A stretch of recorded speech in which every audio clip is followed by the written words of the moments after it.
এইটা ভাবো যে 4 মে যখন তোমাদের পরীক্ষা হয়ে যাবে তোমার বাবা মায়ের কি হবে, সেই খুশিটুকু ভেবে এই কদিন একটা নতুন জার্নি শুরু করো।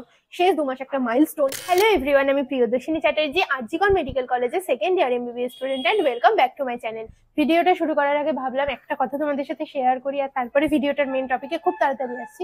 সেটা হচ্ছে এইখানে বসে ভিডিওটা অনেকদিন পরে বানাচ্ছি, আর রেকর্ড করার আগে যখন ঘন্টা বসছিলাম তখন এটা মনে পড়ছিল যে প্রায় 1 বছর আগে এই জায়গায় বসে ভিডিও বানানো শুরু করেছিলাম নিটের জন্য। আর তারপরে অনেকটা দিন তো কেটে গেছে। তোমাদের মধ্যেই অনেকের সাথে যারা তোমাদের দাদা দিদিরা 2024 সালে নিটে চান্স পেয়ে গেছে মেডিকেল কলেজে, তারা তোমাদের ইমিডিয়েট সিনিয়র হবে, তো তাদের মধ্যে অনেকের সাথে চেনা হয়েছে, এই জায়গাটায় বসেছিলাম। তার ফলে তোমাদের মধ্যেই অনেকে থাকবে যারা আবার পরের বছর মেডিকেল কলেজে যাবে। তোমাদেরও যেমন ভালো লাগে তেমন কারোর সঙ্গে যখন পরিচয় হয় তখন আমারও ততটাই ঠিক ভালো লাগে। সবকিছু তো মুখে বলে প্রকাশ করা যায় না, কিন্তু সত্যি মন থেকে ভীষণ ভালো লাগে। তো আমিও এটা ভেবে নস্টালজিক হয়ে পড়ছিলাম যে অনেকগুলো দিন হয়ে গেল, এখন অনেকটা এটা একটা ডেলি শিডিউলের পার্ট হয়ে গেছে, তোমরা একটা ডেলি শিডিউলের পার্ট হয়ে গেছো। যেরকম আমরা সবাই ফ্যামিলির জন্য টাইম বের করি, সেরকম তোমাদের জন্য একটা রুটিন হয়ে গেছে যে এই সময়তে তোমাদের ইনস্টাগ্রামে যত ডাউট আসে সেগুলো রিপ্লাই দিতে হবে, সবকিছু। এখন তো সামনে নিট 2025, আর মাত্র 2 মাস বাকি। এখন তো বলা যেতে পারে ফাইনাল কাউন্টডাউন শুরু হয়ে গেছে। আর ঠিক 60 দিন, 2 মাস ভাবলে মনে হচ্ছে 2 মাস অনেক সময়, কিন্তু 60 দিন ভেবে দেখবে তুমি চোখের সামনে একটা দেখতে পাবে যে এই দিনে আমার এই করা উচিত। দিনটা কিন্তু খুব ছোট হয়ে আসছে। যা করেছো এখন থেকে আদা জল খেয়ে লেগে পড়তে হবে। আর সবচেয়ে ইম্পর্টেন্ট ব্যাপার হচ্ছে আমিও এই সময়টা পুরোটা তোমাদের সাথে 2 মাস ইনভলভ থাকতে চাই। তার মেন রিজন হচ্ছে যারা ড্রপার তারা এটা সবচেয়ে বেশি ফেস করবে, কারণ যারা ফ্রেশার আছে তাদের এখনো বোর্ডস আছে, অনেকেরই বোর্ডস বাকি। তো তাদের হয়তো কিছুটা সময় আরো চলে যাবে, তারা হয়তো এনগেজ থাকবে একটা বিষয় নিয়ে, কিন্তু যারা ড্রপার তাদের মধ্যে প্রচন্ড ওভার থিঙ্কিং, সবকিছু এই সময়টা আসবে। একটু করে হয়তো 2 লাইন পড়বে, 5 লাইন তোমরা ভাববে যে আমার চান্স হবে কি হবে না, এইভাবে অর্ধেকের বেশি জন এই সময়তে কুইট করে দেবে। আমাদের সময়তে যখন নিটের অ্যাপ্লিকেশন ফর্ম বেরিয়েছিল তখন একজন স্যার একটা কথা বলেছিলেন যেটা সত্যি 100% ট্রু। সেটা হচ্ছে যেন নিটে যতজন পরীক্ষা দিক, 20 লাখ 22 লাখ, অর্ধেকের বেশি সংখ্যক ক্যান্ডিডেট কিন্তু যেদিন অ্যাপ্লিকেশন ফর্ম বেরোয় আউট হয়ে যায়। আর বাকি আস্তে আস্তে শেষ দিন অবধি তোমরা যখন পরীক্ষা দিতে যাবে না, প্রথম 50 থেকে 60 হাজার স্টুডেন্ট ভালো করে প্রিপারেশন নিয়ে ঢুকবে, বাকি সবাই কিন্তু কোথাও না কোথাও গিয়ে হাল ছেড়ে দেবে। কেউ যদি হাল না ছাড়ে শেষ দিন পর্যন্ত, তার কিন্তু সিলেকশন হবেই হবে। একটু সাথে মক টেস্টের নাম্বার, একটু রিভিশন, সবকিছু একটু প্রপার ওয়েতে হলেই সিলেকশন কেউ আটকাতে পারবে না। বাট ওই যে মানুষ হাল ছেড়ে দেবে, ওই যে সবাই একবার হলেও ভেবে নেবে যে বছর মনে হচ্ছে তাহলে আর হবে না, ওখানেই কিন্তু সবটা শেষ। যেদিন তোমার মাথায় এই ভাবনাটা চলে আসবে, এই ভাবনাটা নিয়ে যদি সেকেন্ড দিন চলো, তাহলে ওখানেই তুমি এই জার্নি থেকে বেরিয়ে গেলে, এবছরের মতো তুমি কুইট করে নিলে। এটা যেন না হয়, এটার জন্যই কনস্ট্যান্ট সাপোর্ট দেওয়ার জন্য, এবং কেউ পড়ছে দেখলে, তোমরা পড়ছো দেখলে, এতটা একটা এই সময়তে যে এনার্জিটা থাকবে এই 2 মাসের মধ্যে, এই এনার্জিটা তোমাদের থেকে আমি পাবো, আমার থেকে তোমরা পাবে। এরকম একটা বন্ডিং হলে আমারও তোমাদেরকে বলতে ভালো লাগবে, এবং তোমাদের থেকে সেই রেসপন্সটা পেলে, তোমাদের পরিশ্রম করতে দেখলে আমারও এনার্জি থাকবে, আমারও ভালো লাগবে, যাতে তোমাদেরকে আমি আরো যতটা বেশি সম্ভব হেল্প করতে পারি। দেখো, আমি তো তোমাদের বায়োলজি ফিজিক্স কেমিস্ট্রি পড়িয়ে হেল্প করতে পারছি না, তার রিজনটা তোমরাও জানো যে আমার থেকে অনেক যোগ্য, অনেক সাবজেক্টের প্রতি নলেজ আছে। স্পেসিফিক ফিজিক্সের টিচার তোমাদের ফিজিক্স পড়াবেন, বায়োলজি টিচার তোমাদের বায়োলজি পড়াবেন, কেমিস্ট্রি টিচার কেমিস্ট্রি পড়াবেন। আমি হয়তো পড়েছি ভালো করে, ঠিক স্ট্র্যাটেজিতে পড়েছি, নিট পেয়ে গেছি, কিন্তু ওটা তো আমার সাবজেক্ট না। তো আমি এই পড়াশোনাটা একদমই সাপোর্ট করি না। যেই সাবজেক্টের যে টিচার সেই পড়াবে। কোনো দাদা দিদি তোমাদের সাবজেক্টটা হেল্প করে দিতে পারে, কোন জায়গাটা পড়তে হবে বলে দিতে পারে, এবার সাবজেক্টটা পড়িয়ে দিতে পারে না, তাহলে তোমাদের সেই নলেজটা কিন্তু হবে না, এবং এটা আমি কখনোই সাপোর্ট করি না, আমার নিজের টাইমেও আমি করিনি। কিন্তু এই সমস্ত যারা স্যারেরা আছেন তারা তো অনলাইনে আছেন, তাদের তো আমি সরাসরি অ্যাক্সেস করতে পারছি না যে আমি এই মেথডটা ভুল করছি, স্যার আমাকে বলে দিন। এটা আমার সময়তেও আমি পাইনি, হয়তো তোমরাও এখনো পাও না। এমনকি অফলাইনে গেলেও আমরা অনেক সময় সংকোচে অনেক কথা স্যারদের জিজ্ঞেস করতে পারি না, তো ঠিকঠাক মেথডটা আমরা অনেক সময়তে অ্যাপ্লাই করতে পারি না। আমার নিজের দাদা দিদি থাকলে হয়তো আমারও 3টে বছর ড্রপ লাগবে না। সেইটা থেকে আমি তোমাদের বাঁচাতে যেটুকু পারি সবসময় সাহায্য করি। বেশি দূর অব্দি না ভেবে আপাতত নিট 2025 আসছে, এই বছরটা তোমাদের সেভ করার জন্য আমি আমার নিজের 100% সবসময় দেবো। 2 মাস বাকি, তুমি নিজের 500% দেবে। এই ভিডিওটায় আমি যেটা নিয়ে কথা বলবো সেটা হচ্ছে লাস্ট 2 মাসে তোমরা কিভাবে রিভিশন করবে পুরো নিটের সিলেবাসটা। প্রথম কথা, কেউ যদি আগে থেকেই রিভিশন মেথডটা শুরু করে দিয়ে থাকো, একটা প্ল্যান বানিয়ে নিয়েছো, তাকে কারোর কথা শুনতে হবে না, সে নিজের মতন পড়তে চলে যাও। যদি এখনো মনে হচ্ছে কনফিউজড, এখন মনে হচ্ছে এই তো আমি সবে ফেব্রুয়ারি মাসে সিলেবাস শেষ করলাম, এবার আমি রিভিশন দেওয়া শুরু করব, আর তা বাদ দিয়েও যাদের যা যা কনফিউশন আছে, এখনো ঠিকঠাক করে উঠতে পারছো না, তারা বাকিটাতে প্রসিড করো। আমি রিভিশন স্ট্র্যাটেজিটাকে 3 রকম স্টুডেন্টদের মধ্যে ভাগ করছি, কারণ এত সংখ্যক স্টুডেন্ট কখনোই সবার সেম লেভেলে থাকা তো সম্ভব না। কারোর আছে পুরো সিলেবাস শেষ হয়ে গেছে, কারোর আছে 70 to 80% কমপ্লিট, অল্প একটু বাকি, কারোর আছে হয়তো লেস দ্যান 50% হয়েছে, কি 50 to 60% হয়েছে, সেটা আমি লাস্টে বলছি। প্রথমে যাদের সিলেবাস শেষ হয়ে গেছে তাদের মধ্যে আবার দুটো ভাগ থাকবে। কারোর সিলেবাস শেষ হয়েছে এবং মক টেস্টে ভালো নাম্বার আসছে, মোটামুটি 600-র আশেপাশে নম্বর আসছে, হয়তো তোমাদের ফুল মক টেস্ট দেওয়ার সময় নাম্বার একটু কমে যাচ্ছে। বিশ্বাস করো, এটা নিয়ে চিন্তার কোনো কারণ নেই, এর প্রথম দিকের চ্যাপ্টারগুলো তোমরা ভুলে গেছো বলে। যদি প্রপার ওয়েতে আগে পড়া থাকে, আগে নাম্বার ভালো এসে থাকে, মানে জানবে তোমার প্রিপারেশন ভালো, এটা নিয়ে কেউ চিন্তা করবে না। এরকম অনেকে আমাকে জিজ্ঞেস করছো, বাট আমি গ্যারান্টি দিয়ে বলছি, পুরোটা যখন রিভিশন হবে, আগে যদি ভালো করে পড়া থাকে, নম্বর অটোমেটিক বেড়ে যাবে। আমারও কমে গেছিল প্রথম ফুল মক টেস্ট দেওয়ার সময়। আবার তোমাদের মধ্যেই যাদের সিলেবাস শেষ, অনেকেই আছে যাদের মক টেস্টে কিন্তু ভালো নাম্বার আসছে না। তো সিলেবাসটা যেহেতু একবার শেষ হয়েছে, হয়তো কোশ্চেন প্র্যাকটিসের অভাব আছে বা কোনো কনসেপ্টের অভাব আছে, সেটা শুধুমাত্র রিভিশন দিয়েই ক্ষতিপূরণ করা সম্ভব। এই দুই ধরনের স্টুডেন্টই পুরো 1 মাস তোমরা রিভিশন দেবে আগে, পুরো সিলেবাসটা একবার এই মার্চের মধ্যেই কমপ্লিট করবে, 31শে মার্চের মধ্যে। তারপরে এপ্রিলের প্রথম 20 দিন, শেষ 10 দিন আর শেষ 4টে দিন আমি এখন ছেড়ে দিলাম। মার্চ আর এপ্রিল মিলিয়ে তোমাদের কিন্তু 3টে রিভিশন অবশ্যই দরকার। সেটা তোমরা 2 দিন আগে পিছিয়ে নিতেই পারো, কিন্তু 3টে রিভিশন হলে তোমাদের পড়াটা খুব ভালোভাবে হয়ে যাবে। তার মধ্যে তোমাদের অনেকের একটা ডাউট বারবার পাই যে ফুল সিলেবাস মক টেস্টের আগে আমি কি পুরো সিলেবাস রিভিশন দেবো? কখনোই না। তোমাকে আমি যে শিডিউলটা বলছি, তুমি নিজের মতন চ্যাপ্টার ভাগ করে নেবে, নিয়ে 1 মাসে তোমার মতন রিভিশন দেবে, তারপরে দ্বিতীয়, তারপরে তৃতীয়, শেষ সপ্তাহে গিয়ে দেখবে তোমার স্কোর অটোমেটিক বেড়ে গেছে। আর এই মুহূর্তে প্রতি সপ্তাহে আমার একটা করে ফুল সিলেবাস মক টেস্ট আছে, তার আগে আমি ফুল সিলেবাস রিভিশন দিচ্ছি, এটা কিন্তু সম্ভব না, এতে নাম্বার উল্টে কমে যাবে। এটা প্রথম ক্যাটাগরি স্টুডেন্টদের কথা গেল। যাদের মক টেস্টে নাম্বার কম আছে, তারা আরো ভালো করে যে যে কনসেপ্ট গুলো ল্যাক আছে, তারা সেটা কমপ্লিট করার চেষ্টা করো, আর প্রচুর কোয়েশ্চেন প্র্যাকটিস করো।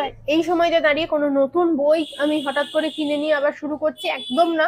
34-35 ইয়ার্সের যে প্রিভিয়াস ইয়ার কোয়েশ্চেন আছে, পুরোটা করতে হবে। এটা জিজ্ঞেস করবে না যে দিদি আমি 10 বছরের প্রিভিয়াস ইয়ার করে চলে যাবো কিনা, তাহলে কিন্তু হবে না। যতটা আছে পুরোটা করতে হবে। সঠিক মনে না পড়লেও এরকম ছিল যে 1993 বা 97 সালের কোশ্চেন 2010 না 12 সালে রিপিট হয়েছে, তো তুমি 10 বছর যদি করে যাও, সেটা কি করে হবে?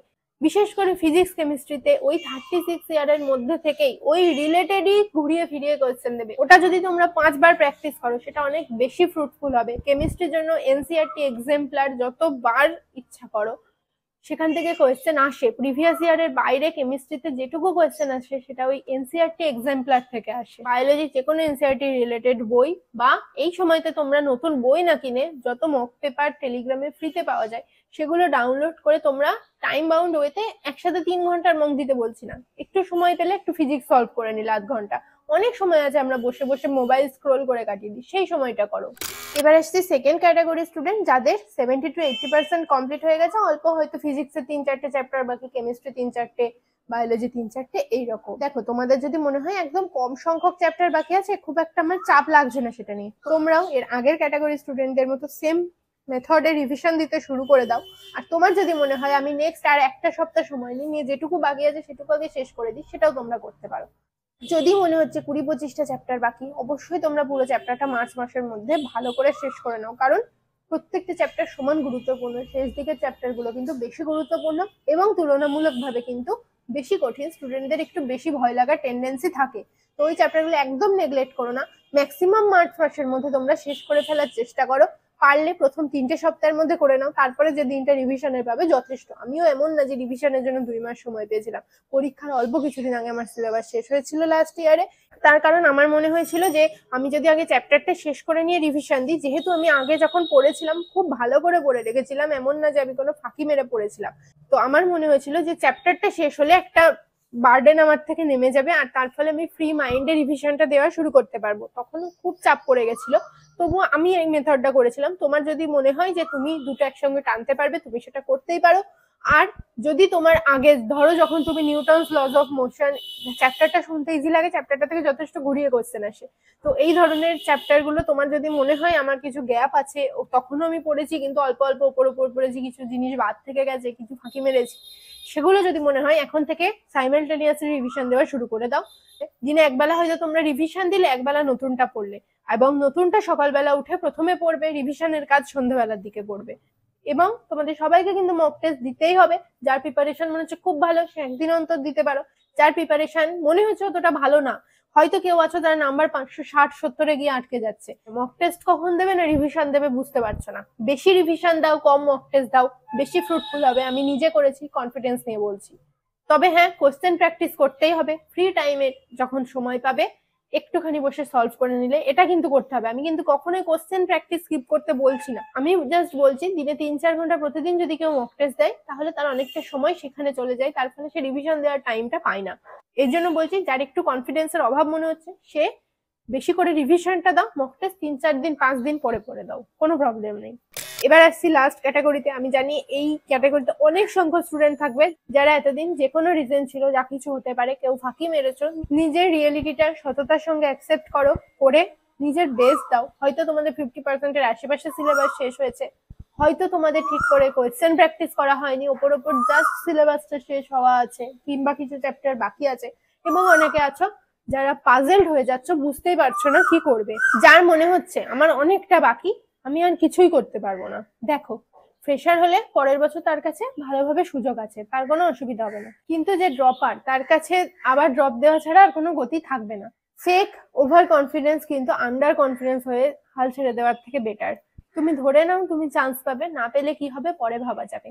60 দিনের মতন করে একটা প্ল্যান বানাও, প্রথম 40 দিনের সিলেবাসটা যেভাবে হোক কমপ্লিট করো, কোনো ভালো কোনো ক্র্যাশ কোর্সের ভিডিও দেখো যদি দেখে না থাকো, তারপরে 34 ইয়ার্স প্রিভিয়াস ইয়ার কোশ্চেন বা ওই ক্র্যাশ কোর্সের সাথে কোনো ডিপিবি বা কিছু থাকলে সেটা সলভ করো, বাট যে কোনো উপায়ে শেষ করো, হাল ছেড়ে দিও না, 2 মাস নষ্ট হতে দিও না। দেখো তোমরা এরকম অনেককে এখন খুঁজবে, ঠিক আছে, কে আছে যে 2 মাস পরে নিট ক্র্যাক করেছিল, বাট একটা কথা ভেবে দেখো যে আগেই যদি কেউ এটা করে দিয়ে থাকে তবে তুমি কি করবে। আমি একটা এক্সাম্পল দিচ্ছি, আমি একজনকে চিনি, সে আমারই ব্যাচের স্টুডেন্ট ছিল, সে আমাদের আগের বছর অর্থাৎ 2021 সালে শেষ 2 মাসে কেবলমাত্র অসম্ভব পড়ে সেই বছরেই মেডিকেল কলেজে চান্স পেয়ে গিয়েছিল। আমি কলেজের নাম নিচ্ছি না, তার কারণ আমি তার থেকে পারমিশন নিইনি। যেমন ভাবে হোক সে পেয়েছিল, এটাই তার আইডেন্টিটি করে দিয়েছে। আমি সেই বছরে সারা বছরের প্রথম থেকে খুব ভালো করে পড়তাম, কিন্তু শেষ 2-3 মাসে আমি হাল ছেড়ে দিয়েছিলাম, এবং শেষের যে আসল টাইমটা না পড়ার ফলে আমি সে বছর চান্স পাইনি। আর আজ এত বছর পরে এই সত্যিটা স্বীকার করতে আমার কোনো দ্বিধা নেই যে আমি সেই সময়তে গাফিলতির জন্য পাইনি, এবং যে পেয়েছে সে অসম্ভব পরিশ্রম করেছে বলে পেয়েছে। শেষ 2 মাসে সে রাতের পর রাত যেভাবে জেগে পেয়েছে, এবং তার পরের বছর আমাকে সে যেভাবে সাহায্য করেছে, সেটা অ্যাপ্রিসিয়েট করতে আমি বাধ্য। আমারও সেই সময়তে মনে হতো যে কি করে পারলো এত কম সময়তে, বাট ইচ্ছা থাকলে মানুষ তো সব করতে পারে। তুমি তোমার মতন প্রয়োজনে একটা প্রথম থেকে প্ল্যান বানাও। কাইনেমেটিক্স ওইসব সহজ চ্যাপ্টার দিয়ে শুরু করবে না, প্রতিটা ভিডিওতে আমি বলি শেষের দিকের চ্যাপ্টার গুলো আগে ভালো করে নেবে। এই সময়তে দাঁড়িয়ে নিজের ইমোশন, মন খারাপ সবকিছু দূরে সরিয়ে দিতে হবে। ভয় লাগবে, অ্যাংজাইটি হবে, মনে হবে হচ্ছে না, প্রচন্ড পেন হবে। দেখো তুমি সারা বছর একটা কনসিস্টেন্ট ওয়েতে পড়েছো, তোমার ঠিকঠাক নাম্বার আসছে, সে একটু চিল ভাবে থাকতে পারবে। বাট আমাদের যাতে শেষের দিকে একটু স্ট্রেস হয়ে যায়, তাদের কিন্তু এই সময়তে অনেক কষ্ট হবে, অনেক কিছু মনে হবে, অনেক অ্যাংজাইটি বেশি হবে, অনেক কিছু হবে। ব্রেক বলতে স্নান খাওয়া ছাড়া কোনো ব্রেক নেই, যত তাড়াতাড়ি সম্ভব সবকিছু। কোনো ইমোশনের এই সময়তে কোনো দাম নেই। ইমোশন শুধু এই সময় একটাই, সেটা হচ্ছে নিট 2025। আর কোনো ইমোশন কিছু এখন রাখা যাবে না। যখন তোমার মনে হচ্ছে প্রচন্ড কষ্ট হচ্ছে, আমি ভালো লাগছে না, অ্যাংজাইটি হচ্ছে, মনে হচ্ছে চান্স পাবো না, হাল ছেড়ে দিই, প্রয়োজন হলে আমার ইনস্টাগ্রাম খোলা আছে, আমাকে সঙ্গে সঙ্গে মেসেজ করে শেয়ার করবে। আমাকে একটু সময় দেবে রিপ্লাই দেওয়ার জন্য, বাট আমি প্রতিটা মেসেজে রিপ্লাই দিই। যেভাবে হোক নিজের মতন করে, কারোর শিডিউল না, কারোর ডেলি বলে দেওয়া তুমি 6টা 15 উঠবে, 8টা 15 অব্দি পড়বে, সেকেন্ড স্লট 8:30টায় শুরু হবে, এইরকম কারোরটা না, নিজেরটা নিজে বানাও। এইটা ভাবো যে 4 মে যখন তোমাদের পরীক্ষা হয়ে যাবে, তোমার বাবা মায়ের কি হবে, সেই খুশিটুকু ভেবে এই কদিন একটা নতুন জার্নি শুরু করো। শেষ 2 মাস কিন্তু একটা মাইলস্টোন, আর এই মাইলস্টোনটাকে কিন্তু যথার্থভাবে ইউজ করে নাও। এইরকম সময় আর কখনো পাবে না। আবার 1 বছর পড়া খুব কষ্টকর একটা ব্যাপার, এইবারই করতে হবে। এখন যদি ভাবো হাল ছেড়ে দিলাম, সামনের বছর কিন্তু আবার সেম সিচুয়েশনে পড়বে। এই লুপটা থেকে যত তাড়াতাড়ি সম্ভব বেরিয়ে এসো। এই ভিডিওটা এখানে শেষ করছি, পরের ভিডিওতে আবার দেখা হচ্ছে। যে কোনো কিছু দরকার হলে আমাকে কমেন্ট করে জানাবে, ইনস্টাগ্রামে জানাবে। আমি যদি মনে হয় ডিটেলে বলার প্রয়োজন আছে, সেটা নিয়ে আমি আবার পরের ভিডিওতে আসবো। টাটা আজকের মতো।